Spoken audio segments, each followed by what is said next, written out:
찜통 더위와 산발적인 폭우가 이어졌던 2017년 한반도의 여름. 살인적인 폭염에 농작물은 타들어가고 예년보다 빨리 찾아온 여름과 함께 찾아온 게 있었으니 바로 해충이다. 지금 한반도는 외래해충들의 습격으로 몸살을 앓고 있다. 전에보다 앞으로 이런 외래해충의 그 출현 빈도수가 더 증가하지 않을까 이렇게 이제 우려하고 있습니다. 앞으로도 외래해충의 피해는 더욱 커질 것이라고 하는데 병해충의 집단 번식지가 되어버린 한반도. 지금 이곳은 해충과의 전쟁 중이다. 과연 이를 막을 방법은 없는 것일까? 기록적인 무더위가 이어지면서 달갑지 않은 불청객이 늘고 있습니다. 줄기엔 가는 거미줄 같은 게 지저분하게 엉겨붙었습니다. 배나무든 인삼이든 할 것 없이 달라붙어 농작물을 공격하고 있습니다. 예년보다 빨리 찾아온 해충의 습격으로 전국 곳곳의 농가들이 발칵 뒤집어졌다. 농작물의 잎과 과실을 가리지 않고 피해를 입히는 해충들이 부쩍 늘어났기 때문이다. 그동안에는 쉽게 볼 수 없었던 외래 해충이라고 하는데 작은 크기와 낯선 생김새. 하지만 그 피해는 어마어마하다. 대체 이 해충들의 정체는 무엇일까?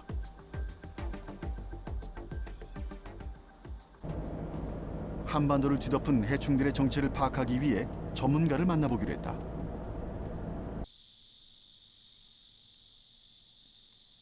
충남 예산에 있는 농업기술원. 최용석 박사는 농작물에서 발생하는 해충들의 생리 생태를 연구하고 있다. 미국 선녀벌레보다는 갈색날개매미충이 저희 충남 지역에서는 가장 먼저 발생을 했고요.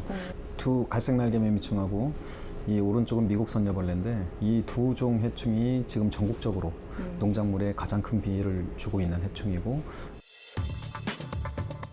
지금 가장 문제가 되고 있는 해충은 큰 날개 매미충과의 곤충으로 농작물의 수액을 빨아먹어 피해를 주는 농업해충인 갈색날개 매미충과 약충과 성충이 기주식물을 흡집하여 직접적인 피해를 주고 그름병을 유발하는 미국 선녀벌레다.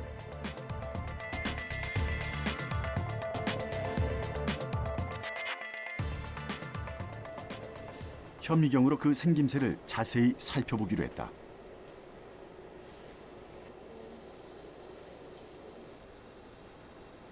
먼저 갈색 날개 매미충은 날개에 흰색 반점이 있는 게 눈에 띄는 특징.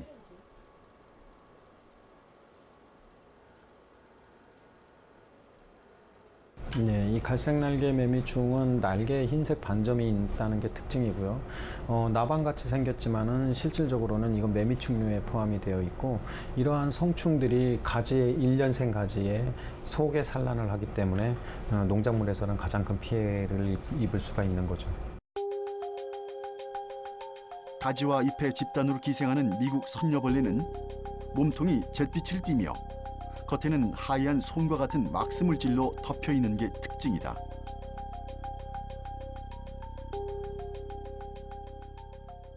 미국 선녀벌레는 크기가 뭐 한 5, 6mm 정도, 성충의 크기가 5, 6mm 정도인데 잿빛의 형태를 띠고 있고, 얘네들도 잘못하면 나방류로 오인하기 쉽지만 사실 매미충류에 포함이 되는 해충이고요.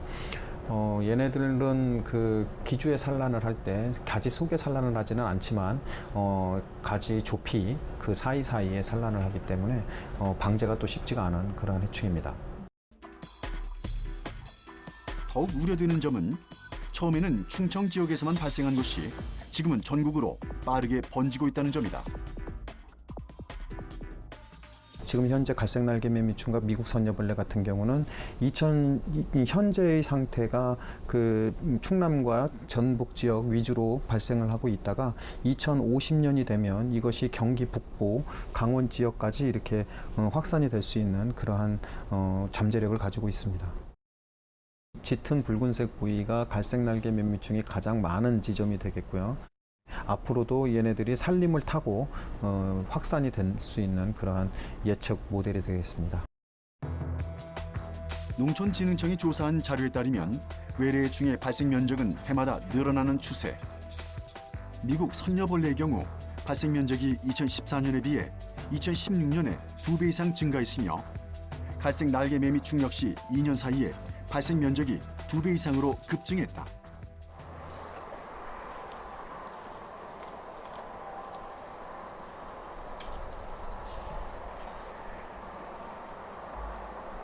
미국 선녀벌레의 피해가 심하다는 경북 청도의 한 과수마을을 찾았다.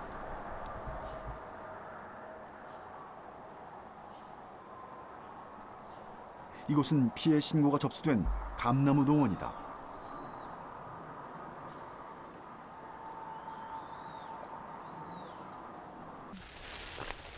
지금 저런 데가 다 감나무들이네. 네, 그렇죠. 좀 더 감가원입니다. 원래 특히 피해가 굉장히 심합니다.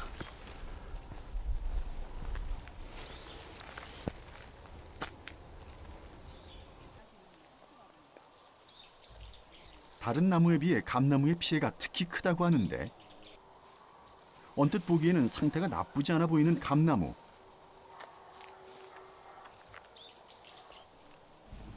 하지만 가까이 다가가서 가지를 살펴보니 여기저기 붙어있는 녀석들의 모습이 확인된다.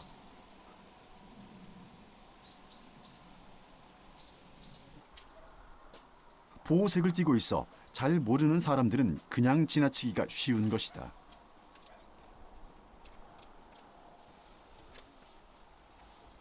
지금 이 가지의 미국 선녀벌레 밀도가 상당히 높죠. 이 가지만 해도 대충 헤아려 봐도 한 400마리는 좋게 넘을 것 같습니다. 저기 엄청 많네요. 네, 그렇죠. 저기가 밀도가 상당히 높죠, 그죠? 일반 해충은 이동성이 크게 없는데요. 얘네들은 날아다닙니다. 그래서 약재 방지하기도 어렵고 또 인근 야산으로 도망갔다가 다시 들어오기도 하고 하니까. 오랜 가뭄과 장마 끝에 찾아온 건 약을 쳐도 쉽게 사라지지 않는 끈질긴 외래 해충. 미국 선녀벌레는 약을 치면 인근 산으로 도망가 버려 방제 작업에도 애를 먹이고 있다. 오, 더 날아가네요.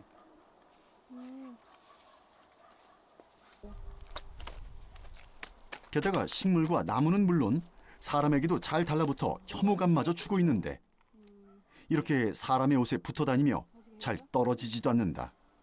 부착성입니다.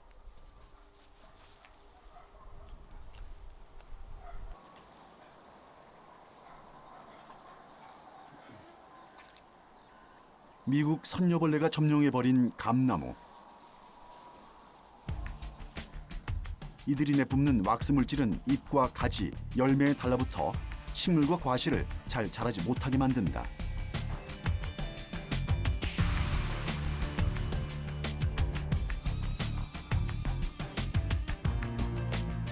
뿐만 아니라 식물의 수액을 빨아먹어 식물체를 말라 죽게 할 뿐만 아니라 배설물로 그을음병을 유발해 2차 피해까지 주고 있다.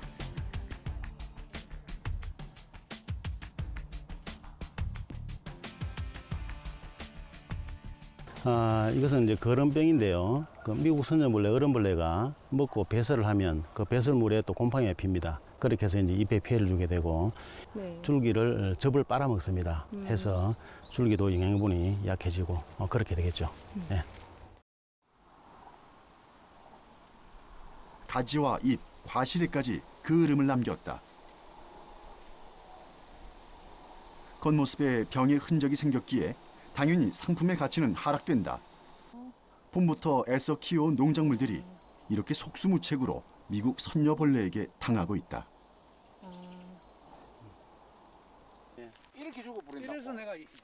취재 중 지나가던 마을 주민들을 우연히 만났다. 이들 역시 미국 선녀벌레가 기승을 부리는 탓에 피해가 이만저만이 아니라고 하는데 7일 날인가? 경운기 동네가 짙었고요. 네. 온 동네로.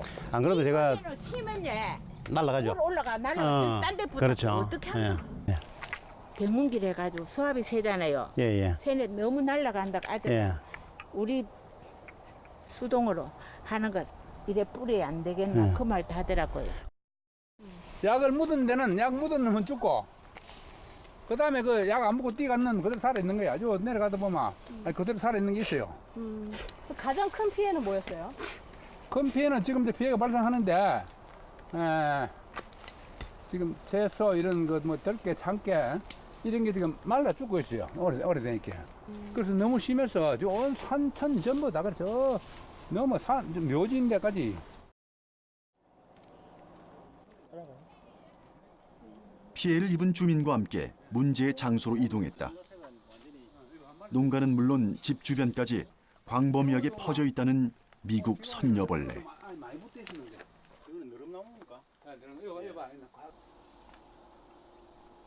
이곳에서도 역시 나뭇가지마다 딱 달라붙어 있는 미국 선녀벌레를 만날 수 있었다. 자세히 보니 다소 곳이 날개옷을 접고 있는 선녀의 모습을 닮았다. 이 나무는 어르신 느릅나무죠. 네, 느릅나무. 느릅나무인데 이 주위에 그 미국 선녀벌레 밀도가 높다 보니까 이 느릅나무까지 지금 피해를 주고 있는 상황이거든요.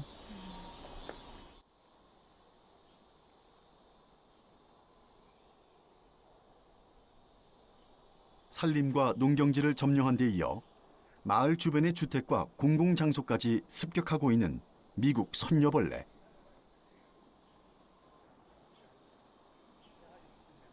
특정한 나무를 가리지 않고 출현하는 데다 나무 한 그루에 수백 마리가 기생하고 있어 그 피해는 날로 더욱 커지고 있는 상황이다.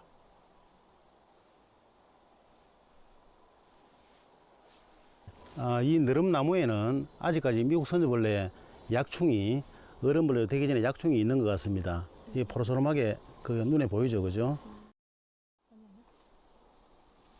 원산지가 북미 대륙인 미국 선녀벌레는 보통 5월에 부화해 6월에 약충이 되고 7월 중순경에 성충이 되는 것으로 알려져 있다. 망가져버렸지.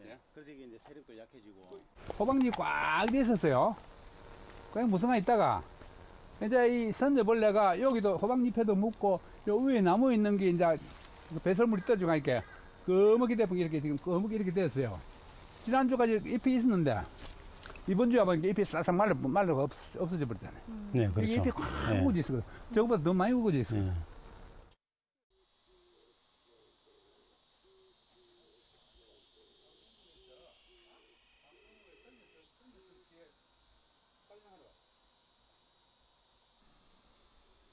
지난주까지는 무성했던 호박잎들이 바짝 말라 죽어버렸고 그나마 아직 살아있는 잎에는 그을음병이 생겨 여기저기 얼룩덜룩한 무늬가 생겼다. 이게 이제 요거는 지금 어린 벌레가 어른벌레 되면서 탈피했는 탈피각이거든요. 그건 어린 벌레가 아니고요. 그 탈피해서 이제 다 나갔는 벌레고. 요거 보시면은 커가지고 그렇죠. 요게 이제 어른벌레로 이렇게 되는 거죠, 그죠? 줄 나가 또. 예. 잎의 뒷면을 살펴보니 약충이 성충이 되면서 탈피한 흔적이 남아있는 모습. 성충이 된 벌레들은 잎과 줄기를 자유롭게 돌아다니며 식물의 진액을 모두 뽑아먹고 있었다. 이게 지난주에 이렇게 잎이 망가지기 전에 이게 배설물만 묻어가지고 시커멓게 된 상태거든. 불과 일주일 전만 해도 무성했던 호박잎들이 지금은 다 말라 비틀어지고 시들시들하다가 결국엔 대부분이 죽어버렸다.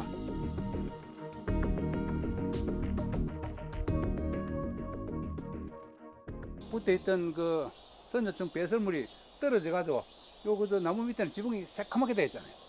막 붙어 있는 게 지금.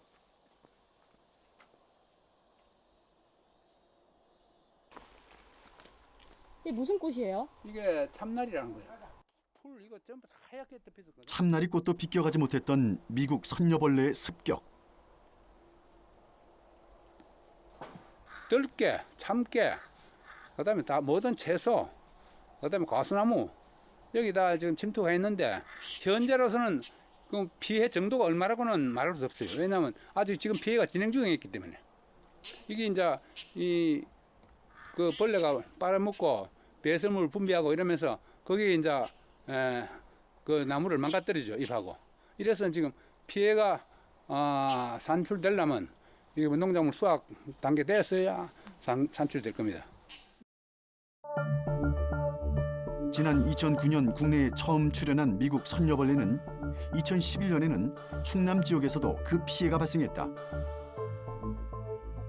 빠른 속도로 퍼져나가며 산림을 점령한 미국 선녀벌레는 현재 충남 지역의 절반가량을 뒤덮고 있으며 조만간 충남 전역을 모두 장악할 것으로 예상된다.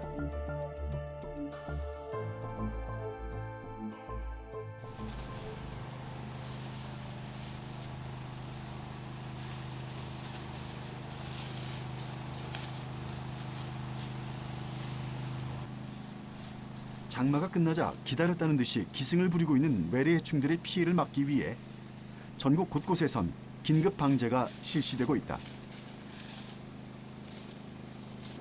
들깨와 콩 등 바짝물들의 수액을 빨아먹는 성충은 산림과 농경지는 물론 마을 주변 주택가나 공원까지 침범해 주민들에게 혐오감과 불편마저 주고 있다. 예, 요즘에 그 선녀벌레가 아주 극심해가지고요. 지금 아주 최성기입니다. 그래서 공동으로 긴급 방제를 하기 위해서 이렇게 오늘 이 자리에 나왔습니다. 자체적으로 방역하기도 힘들고 또 방역기도 부족하고 또 산림이 우거진 데는 또 하기가 어려워요. 그 실상적으로. 그래서 저희 그 부서에서 이렇게 방역차를 동원해가지고 긴급 방제를 하고 있습니다. 예.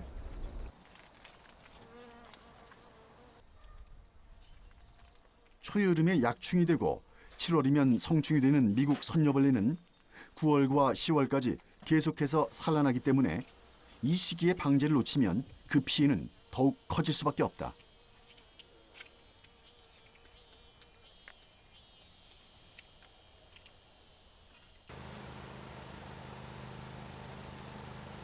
경기도 양주시는 농경지와 산림, 주택가 등 약 620헥타르를 대상으로 대대적인 긴급 방제에 나섰다. 하지만 방제를 하면 주변의 산이나 나무로 피신했다가 다시 나타나는 미국 선녀벌레의 피해가 이런 방제만으로 얼마나 줄어들지는 확신할 수 없는 일이다.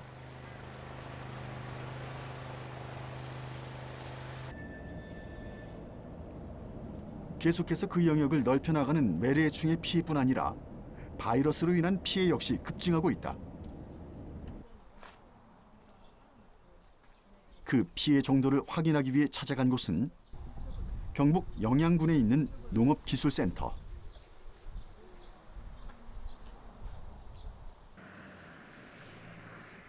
한눈에 보기에도 여기저기 오그라든 잎과 군데군데 누렇게 변한 고추가 건강하지 않은 고추의 상태를 여실히 보여주고 있다. 대체 고추는 왜 이렇게 됐을까? 예, 이것들이 보면 전체적으로 바이러스에 감염이 됐습니다.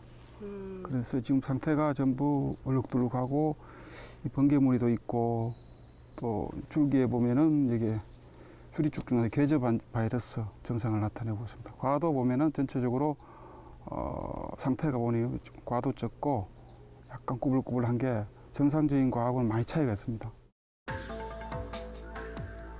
고추잎에 모자이크 증상이 나타나거나 줄기나 새순이 검게 변하면서 죽는 증상이 나타나면 바이러스의 감염을 의심해야 하는데 감염이 진행된 고추는 얼룩덜룩한 무늬가 생기며 크기도 잘 자라지 않는다.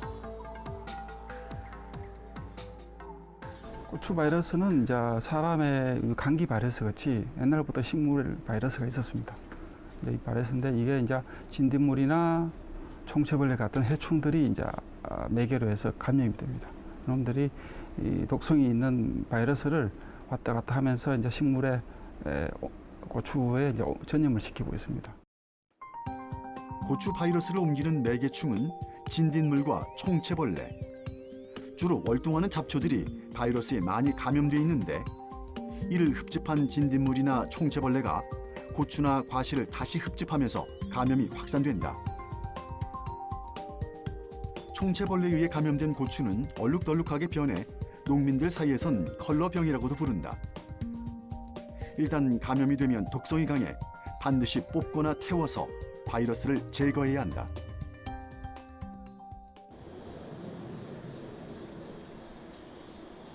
더욱 우려스러운 점은 예년에 비해 올해 전국적으로 바이러스 발생률이 증가했다는 점인데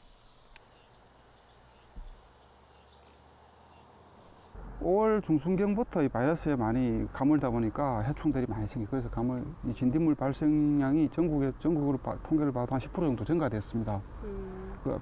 진딧물 발생률이 10% 정도 증가되기 때문에 저희들의 예측대로 바이러스들이 상당히 좀 많이 발생이 됐네요. 올해 5월과 6월은 비가 적게 오며 유난히 가물었던 날씨 때문에 진딧물의 발생량이 예년에 비해 많이 증가했고 당연히 그 피해가 더 커질 수밖에 없었다.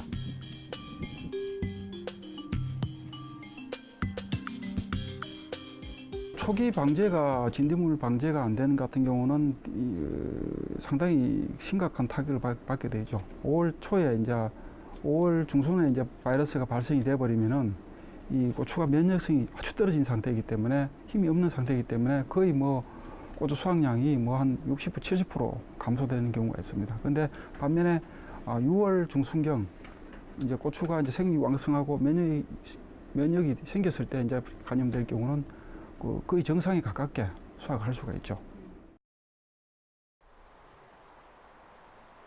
특히 공동 육묘를 하는 농가의 경우 일단 바이러스의 감염이 시작되면 빠른 속도로 확산되기 때문에 초기 방제가 더욱 중요하다. 또한 화학 방제는 임시 방편일 뿐 근본적인 대책은 아니기 때문에 바이러스의 강한 품종을 개발하는 일도 함께 이루어져야만 한다.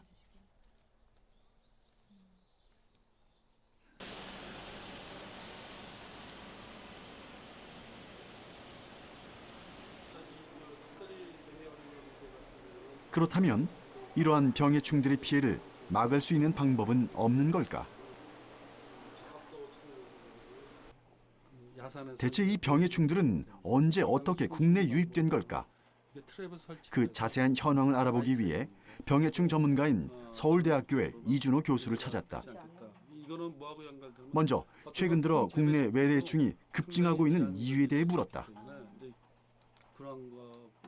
우선 무역이 활성화된 거, 특히 우리나라 같은 경우는 수출 수입이 굉장히 많은 나라이기도 하고 또 전 세계에 이런 수출을 굉장히 많이 하고 수입을 또 굉장히 많이 하기 때문에 거기에 따른 이러한 외래해충에 들어올 가능성이 굉장히 높고요. 두 번째로는 여행객들이 점점 증가하고 해외 여행들 수가 증가함에 따라서 본인들도 모르게 묻혀서 들어오는 경우도 종종 있고.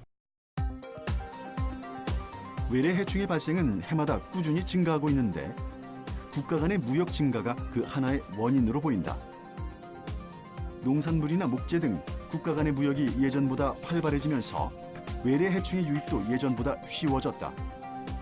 실제로 국내에서 발생한 외래해충은 2000년대엔 4종이었던 것이 2010년 이후 10종으로 증가했다. 이런 외래해충뿐 아니라 시기나 장소를 가리지 않고 돌발적으로 출현해 산림과 농경지를 훼손하는 돌발해충이 증가하고 있는 건 역시 큰 문제가 되고 있는데 이는 농작물 재배의 집단화와 새로운 작물 재배가 늘어나면서 잠재해충이 늘어났기 때문인 것으로 보인다. 급격한 기후 변화와 농업 환경의 변화는 해충들이 번식하기에 더없이 좋은 환경을 만들어주고 있다. 최근 지난 10여 년간의 기록을 보면 겨울철 온도가 상당히 상승하고 있고 이에 따라서 그전에는 월동을 하지 못하던 그런 해충들이 월동할 가능성이 높아진다는 것이죠. 여기에 따라서 앞으로 이러한 정착 가능성이 높아지게 되고 몇 년에 걸치면 밀도수가 증가하게 되고 이렇게 돼서 이제 문제가 부각되는 것으로 이렇게 보고 있습니다. 따뜻해진 겨울과 점점 더 뜨거워지고 있는 여름. 지구온난화는 해충의 재앙마저 가져오고 말았다. 기후변화는 아열대 병해충의 토착화를 가져왔고 농업과 환경 전반에 영향을 미치고 있다. 그리고 앞으로도 그동안 볼 수 없었던 해충들은 더 많이 출현할 것으로 보인다. 70년대, 90년대에서는 굉장히 빨라지게 돼서 현재 시기에 비해서 약 30일 정도 앞당겨지는 것은. 농촌진흥청은 점점 늘어나는 병해충의 피해를 막기 위해 병해충과의 전쟁을 선포하고 8월 초엔 병해충 주의보까지 발령했다. 지자체별로 긴급 방제 기간을 정해 집중적인 예찰과 방제에 나서 농산물 수확에 피해가 가지 않도록 노력하고 있다.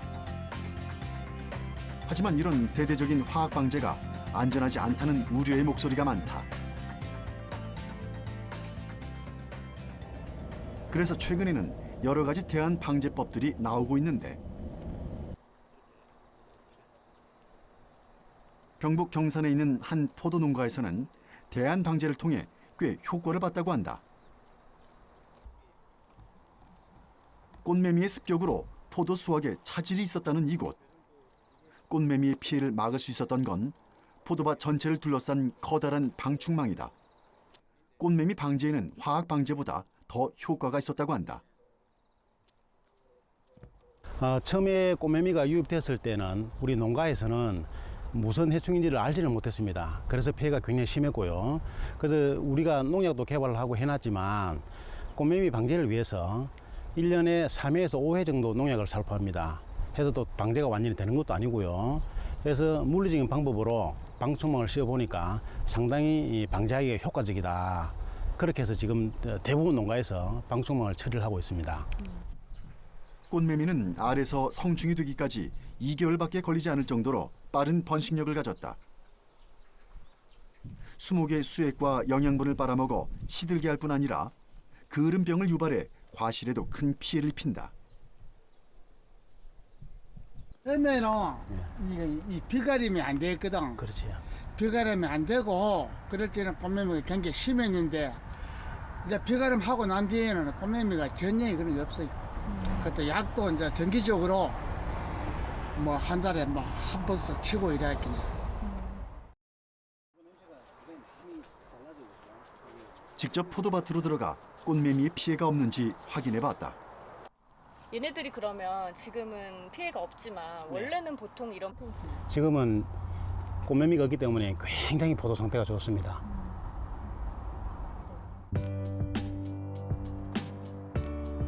시설 재배지에 방충망을 설치하면 꽃매미의 침입과 외부로의 확산을 막고 약재의 효과도 증대시킬 수 있다. 하지만 초기 시설비가 필요하고 꾸준히 관리해야 하며 화학 방제와 함께 이루어져야 효과적이다.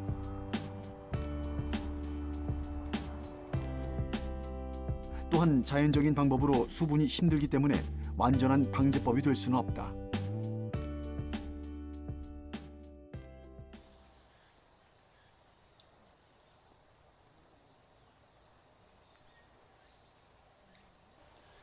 이번엔 외래 해충을 모니터링하고 대안 방제를 연구하는 곳을 찾았다. 여기는 어떤 곳인가요? 여기는 갈색날개 매미충과 미국 선녀벌레가 같이 발생을 하고 있는 지역이고요. 저희가 이제 그러한 갈색날개 매미충과 미국 선녀벌레를 방제하기 위해서 지금 옆에 보시면 이렇게 해바라기를 심어놨잖아요. 이것이 이제 유인할 수 있는 식물체로서 이렇게 쭉 심어놓은 상태고요. 해바라기는 갈색날개 매미충과 미국 선녀벌레 같은 외래 해충들을 유인하기 위한 유인 식물. 아로니아 재배지 옆에 일정한 간격으로 해바라기를 심어 해충들이 아로니아로 가는 것을 1차적으로 막아주고 2차적인 방제 효과도 보고 있다. 이 트랩 식물의 원리는 유인 트랩 식물이라고 그래서 해충을 유인해서 이 식물체를 빨아먹고 그 자리에서 바로 죽게 만드는 그러한 식물체가 유인 트랩 식물이 되겠습니다. 그래서 지금 한 마리도 안 붙어 있군요. 예, 이 식물체 내부로 살충제가 흐르고 있기 때문에 그걸 빨아먹고 바로 충은 죽기 때문에 지금은 달라붙어 있질 않죠.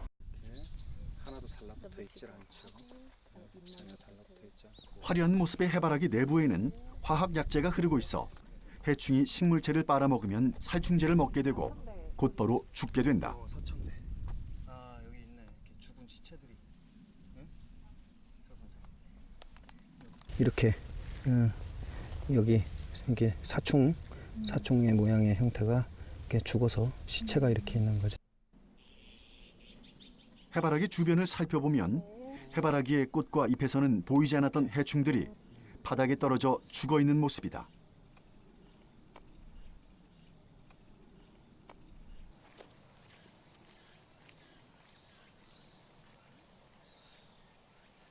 그렇다면 해바라기가 과연 해충들을 유인하는 데 얼마나 효과적이며 이를 통해 해충 방제에는 어떤 도움을 주는지 좀 더 자세히 알아보자.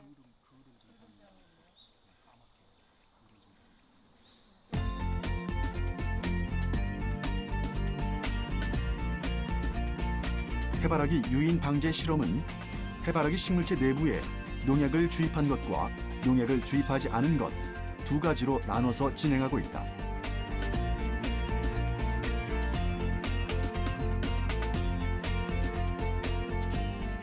지금 저희가 무철입구하고 철입구하고 이렇게 두 가지로 놨는데 이 무철입구는 농약을 준 구와 농약을 주지 않은 구를 비교하기 위해서 이렇게 무철입구를 두는 것이죠. 그래서 이 무철입구를 보면은 해충들이 이렇게 많이 달라붙어서 많은 그 해충의 그 배설물에 의해서 이렇게 까맣게 변해 있는 모습을 볼 수가 있고, 농약을 주입하지 않은 무처리구의 경우 겉모습만 봐도 여기저기 해충의 흔적이 많다. 해바라기 줄기에는 미국 선녀벌레가 여기저기 기어다니고 있었으며 이들의 배설물로 인해 잎과 줄기에는 까맣게 그을음병이 생겨 있었다.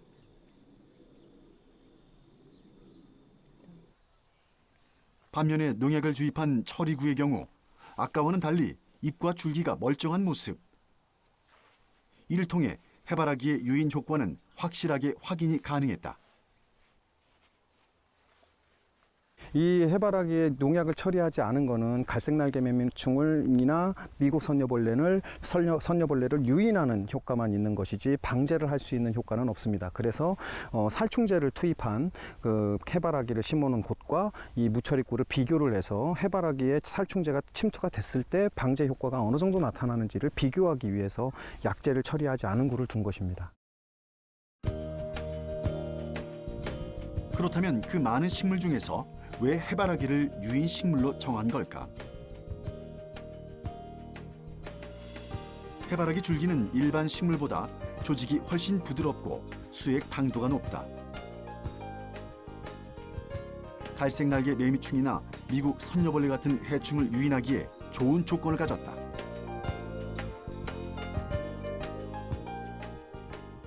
광범위한 지역의 일시적인 효과만 볼 수 있는 화학방제 보원법으로 유인식물을 이용한 방제 기술이 대안으로 제시되고 있다. 무차별적인 화학방제보다 좋은 효과를 내고 있지만 이 역시 약제를 사용한다는 점에선 화학방제에 속한다.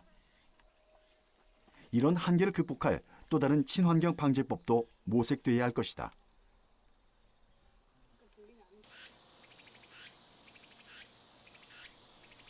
경북 군위군에 있는 친환경 농업교육센터.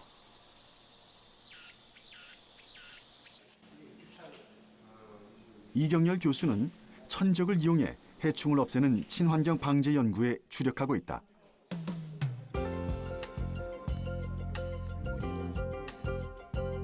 주로 시설 재배지에서 발생하는 해충인 가루이에 대한 연구를 하고 있는데 가루이 방제를 위해 사용되는 천적으로는 기생벌과 포식성 노린재, 포식성 응애 같은 것들이 있다.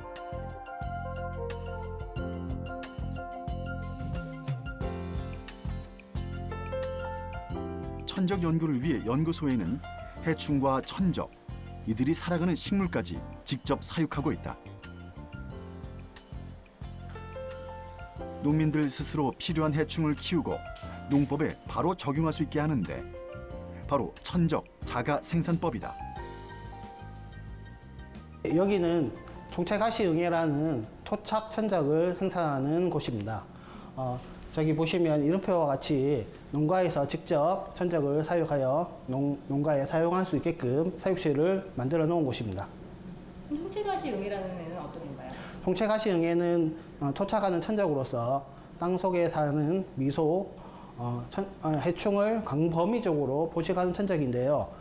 뿌리에 피해를 주는 뿌리파리나 작은 뿌리파리, 버섯파리 등과 같은 뿌리에 직접적으로 피해를 주는 해충을 직접 잡아먹는 포식성 천적입니다. 이렇게 농민들이 직접 총체 가시응애를 키우고 방제에 적용하는 방식은 기존의 방식보다 생산비가 저렴하다는 장점을 갖고 있다. 천적의 활동성도 좋아 해충 방지에도 좋은 효과를 내고 있다. 농민들의 반응도 만족스러운 편이다.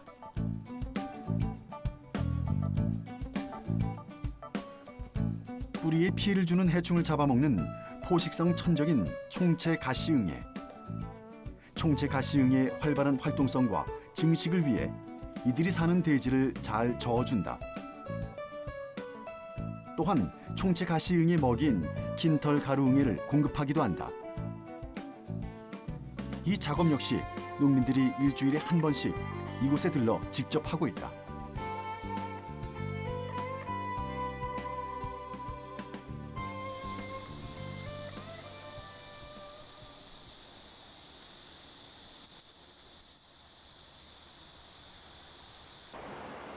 천적 사육에는 뱅크 플랜트라고 불리는 천적 유지 식물이 필요하다.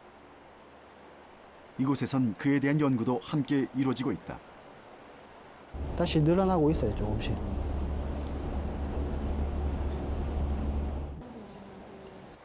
이 담배 식물이 바로 천적 유지 식물. 담배에서 서식하는 천적이 가루이 같은 해충을 잡아먹어 해충의 밀도를 줄이는 역할을 한다. 이 담배는 이 가루이와 같은 이런 해충이 아주 좋아하는 식물입니다. 작물보다 토마토와 같은 이런 작물보다도 더 좋아하는 식물입니다. 그래서 이 담배를 토마토 하우스 내에 심어 놓으면은 가루이가 토마토보다 담배에 먼저 오게 됩니다. 근데 이 담배를 에서 서식할 수 있는 천적이 있습니다. 담배 장림 노린재가 있습니다. 이 담배 장림 노린재는 담배 가루이를 잡아먹고 담배 가루이의 밀도를 떨어뜨릴 수가 있는 그런 것이 되겠습니다. 천적 유지 식물인 뱅크 플랜트를 개발하는 일은 천적 방제 연구에서 매우 중요하다.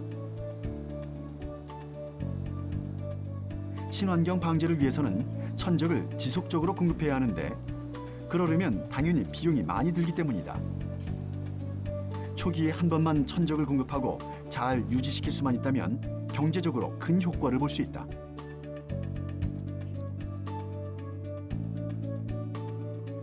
그렇다면 천적을 사육하고 관리하는 것이 농민들에게 효과가 있을까?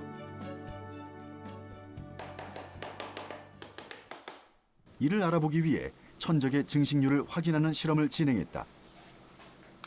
눈에 잘 보이지 않는 총채가시응애는 보통 현미경으로 조사하는데 지금 하는 방법은 농가에서도 손쉽게 할 수 있는 간이 밀도 실험이다. 대지 1cc에서 응애가 10마리 이상 나오면 적절한 밀도. 실험에서는 1cc에 27마리가 발견돼 증식이 잘 된 것으로 나왔다.